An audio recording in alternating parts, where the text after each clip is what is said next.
Antarctica में खोजी गई रहस्यमयी चीजें। अंटार्कटिका दुनिया का सबसे ठंडा और सबसे सूखा कॉन्टिनेंट। अगर इसके एरिया की बात करें तो संयुक्त राज्य अमेरिका की तुलना में इसका एरिया लगभग 1.5 गुना कम है। लेकिन इतने कम एरिया के बावजूद भी पृथ्वी पर मौजूद बर्फ का 90% हिस्सा अंटार्कटिका में मौजूद है। इस दक्षिणी महाद्वीप को आप महज एक बर्फ का टुकड़ा समझने की भूल मत करना। अंटार्कटिका में हुई खोज और रिसर्च से इस महाद्वीप से जुड़े कई फैक्ट्स सामने आए हैं। तो चलिए आज हम अपनी इस वीडियो में जानेंगे अंटार्कटिका से जुड़ी कुछ दिलचस्प डिस्कवरीज के बारे में।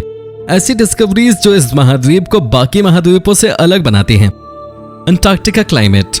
अंटार्कटिका सर्कल में आने वाला ये कॉन्टिनेंट दुनिया का 5वां सबसे बड़ा महाद्वीप है। इसकी दिलचस्प बात यह है कि इसका आकार मौसमों के अनुसार बदलता रहता है, क्योंकि सर्दियों के मौसम में तट पे समुद्री बर्फ के बढ़ जाने से महाद्वीप का आकार लगभग 2 गुना हो जाता है। इस महाद्वीप को 2 रीजन्स में बांटा गया है, जिसे हम पूर्व और पश्चिम अंटार्कटिका के नाम से जानते हैं। ईस्ट अंटार्कटिका इस महाद्वीप का लगभग 2/3 हिस्सा है और ऑस्ट्रेलिया के आकार के बराबर है। महाद्वीप के इस हिस्से में बर्फ करीब 1.2 मील यानी कि 2 किलोमीटर तक थिक हो सकती है। अंटार्कटिका की बर्फ एक चिकनी चादर जैसी बिल्कुल नहीं है, बल्कि लगातार बदलती रहती है। यहाँ की बर्फ लगातार क्रैक होती है और टूटती रहती है, और इस वजह से ग्लेशियर्स में बर्फ की उथली परत दिखाई देती है। इसका उदाहरण इसके ग्लाइड्स में बनी आकृति के रूप में साफ देखा जा सकता है। कुछ तेज तर्रार ऑब्जर्वर्स ने हाल ही में गूगल अर्थ पे अंटार्कटिका के एक ग्लेशियर में एक अजीबोगरीब चेहरा देखा। उन्होंने इंस्टाग्राम पे फौरन इसे पोस्ट किया और देखते ही देखते लाखों लोगों तक ये बात पहुंच गई। यूएफओ स्कैंडिनेविया अकाउंट से किए गए इस पोस्ट के बारे में ऑब्जर्वर्स बताते हैं कि ऐसा कुछ उन्होंने पहली बार देखा है। एक बंजर जमीन पे एक चेहरे की आकृति का दिखना वाकई में इस महाद्वीप की सबसे रोचक डिस्कवरीज में से एक है। इसकी हाई रेजोल्यूशन तस्वीर को देखकर आप भी हैरान हो जाएंगे। तो ये आखिरकार हुआ कैसे? क्या ये कोई प्राचीन सभ्यता की निशानी है, या फिर कोई पुरानी स्मारक, या ये केवल रोशनी का धोखा है? शून्य से नीचे जीवन। पूरी तरह बर्फ से ढके होने के बावजूद भी अंटार्कटिका को रेगिस्तान की कैटेगरी में रखा जाता है, क्योंकि यहाँ बहुत कम बारिश होती है। अगर अंटार्कटिका के प्लांट लाइफ की बात करें तो यहाँ आपको ज्यादातर मॉस, लाइकन और एल्गे ही देखने को मिलेंगे। मौसम बदलने के साथ अंटार्कटिका पे सीजनल मॉस की कवरेज में विशेष रूप से तेजी देखने को मिलती है, और साइंटिस्ट का मानना है कि पिछले 50 सालों में यहाँ मॉसेस की मात्रा में काफी ज्यादा बढ़ोतरी देखने को मिली है। वैज्ञानिकों को उम्मीद है कि ग्लोबल टेम्परेचर के बढ़ने के साथ साथ ये कोल्ड डेजर्ट और भी ज्यादा हरा भरा हो जाएगा। वोल्केनोज। अंटार्कटिका की बर्फ के नीचे दुबके हुए 91 ज्वालामुखी जो अब तक किसी को पता नहीं थे। ये पृथ्वी पर सबसे बड़े ज्वालामुखी क्षेत्रों में से एक हो सकता है। ये खोज इस महाद्वीप के एक रहस्य को उजागर करती है। वैज्ञानिकों को इस बात का भी आश्चर्य है कि ये ज्वालामुखी कितने सक्रिय हैं।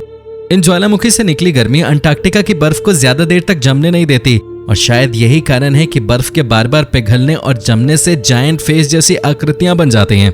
आपको जानकर हैरानी होगी कि इतना ठंडा महाद्वीप होने के बावजूद भी अंटार्कटिका में कम से कम 2 सक्रिय ज्वालामुखी हैं।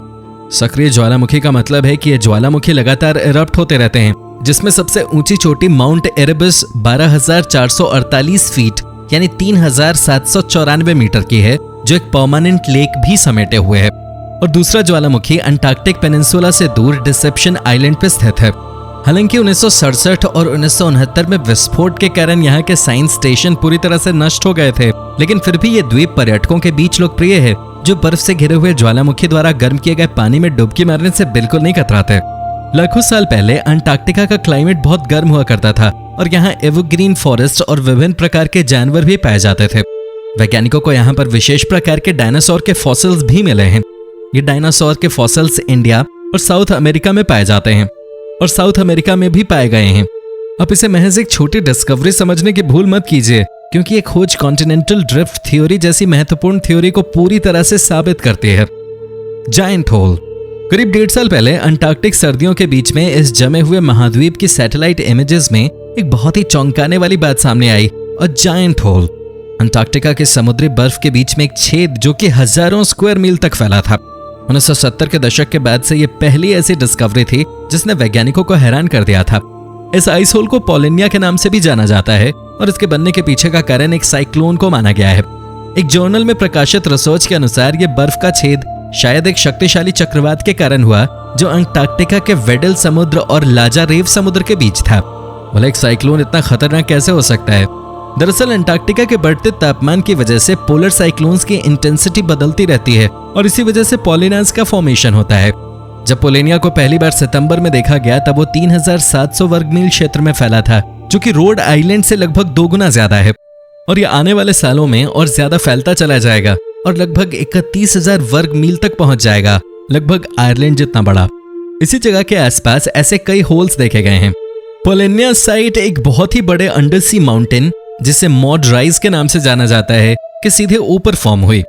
इस खोज से पोलेनिया के बनने का कारण और पेचीदा बन गया। कुछ साइंटिस्ट का यह दावा है कि पोलेनिया के बनने की प्रक्रिया माउथ राइज के ऊपर एक साइक्लोन के साथ शुरू हुई थी। शोधकर्ताओं का मानना है कि चक्रवात की हवाओं ने बर्फ को सेंटर से बाहर की ओर धकेल दिया, जिससे एक छेद बना जो आने वाले दिनों में और ज्यादा बढ़ता चला जाएगा। Fossils of the bird. Antarctica में अब तक की खोज में सबसे बड़ी पेंगुइन प्रजातियों का भी पता लगाया गया है और इसका आकार लगभग समझ से बाहर है। पैर की उंगली से चोंच की नोक तक इसकी लंबाई 6 फुट 8 इंच तक है। इस पहाड़ी पक्षी ने ज्यादातर इंसानों को भी बौना कर दिया होगा। इस खोज से यह पता चला कि यह बर्ड फॉसिल लगभग 37 मिलियन साल पुराना है। इस बर्ड फॉसिल में पक्षी के एंकल फुट की हड्डी, जो अब तक की सबसे लंबी फॉसिलाइज्ड हड्डी रिकॉर्ड की गई है, के साथ साथ जानवरों के पंख की हड्डी के कुछ हिस्से भी शामिल हैं। और यह अंटार्कटिका की पहली ऐसी खोज है जिसमें फॉसिल पूरी तरह से सुरक्षित पाया गया। कोलोसल पेंगुइन या प्लायोडिप्स क्लेकोस्की के नाम से मशहूर ये पेंगुइन वास्तव में एक्वेटिक बर्ड्स का गॉडजिला था। और बात अगर इसके वजन की करें तो इनकी हड्डी के डायमेंशंस को मापकर और इनकी तुलना मॉडर्न पेंगुइन से करके वैज्ञानिकों ने यह अनुमान लगाया कि इन पक्षी का वजन लगभग 250 पाउंड था। आज के समय की पेंगुइन की सबसे बड़ी प्रजाति एम्परर पेंगुइन केवल लगभग 4 फीट लंबी है और इसका वजन 100 पाउंड जितना ही हो सकता है। तो इस बात से आप अंदाजा लगा सकते हैं कि ये पेंगुइन्स कितने ज्यादा विशाल थे। Mars meteorite found in Antarctica. क्या वाकई में अंटार्कटिका में एक मेटियोराइट को खोज निकाला गया है? आखिर क्या है ये ALH 84001? इसके फॉसिल्स क्या वाकई में इसे मार्स से आए मेटियोराइट का दर्जा दिलाते हैं? दरअसल ALH 84001 एक मेटियोराइट है, एक चट्टान जो अंतरिक्ष से पृथ्वी पर गिर गई थी। यह दिसंबर 1984 में अंटार्कटिका में एक US मेटियोराइट हंटिंग एक्सपेडिशन के अंडर पाया गया था। जब इस मेटियोराइट को पहली बार वैज्ञानिकों ने देखा था तब इसका वजन लगभग 4 पाउंड यानी 1.93 किलोग्राम था। ये किसी गोल ईंट या बड़े आलू के आकार का था और ये लगभग 6 इंच लंबा था।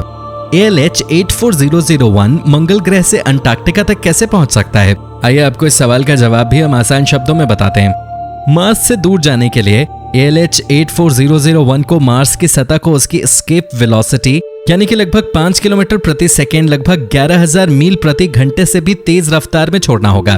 मंगल को छोड़ने के बाद ALH 84001 ने एक छोटे प्लैनेट की तरह सन के अराउंड रिवॉल्व किया। ये मार्स की तरह ही अपनी एक ऑर्बिट में घूमता रहा, लेकिन जब भी ये मंगल के करीब से गुजरा या किसी एस्ट्रॉइड से टकरा गया, उसकी ऑर्बिट बदल गई। इसके अलावा प्लैनेट्स के ग्रेविटेशनल पुल, विशेष रूप से जुपिटर ने धीरे धीरे ALH 84001 को मंगल से दूर और दूर कर दिया।